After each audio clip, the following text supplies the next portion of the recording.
लोणावळ्याजवळील कार्ला येथे श्री एकविरा देवीच्या चैत्री यात्रेदरम्यान झालेल्या पालखी सोहळ्याला गालबोट लागले आहे. 2 गटांमध्ये झालेल्या वादाचे रूपांतर तुफान, दगडफेक आणि लाठ्याकाठ्यांच्या हाणामारीत झाल्याने परिसरात तणावाचे वातावरण निर्माण झाले.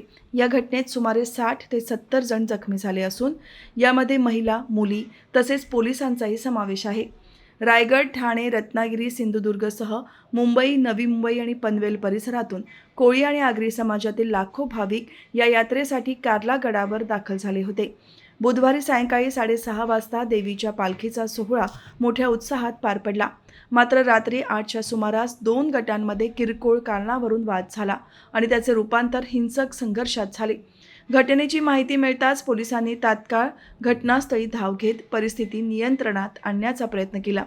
पोलिसांनी शांततेचे आवाहन करत वातावरण आटोक्यात आणले. मात्र गुरुवारी पुन्हा दोन्ही गटांमध्ये तणाव वाढला आणि परस्परांवर दगडफेक आणि हाणामारीचे प्रकार घडले. या घटनेत अनेक जण जखमी झाले असून काही पोलीस कर्मचारीही जखमी झाल्याची माहिती समोर आली आहे.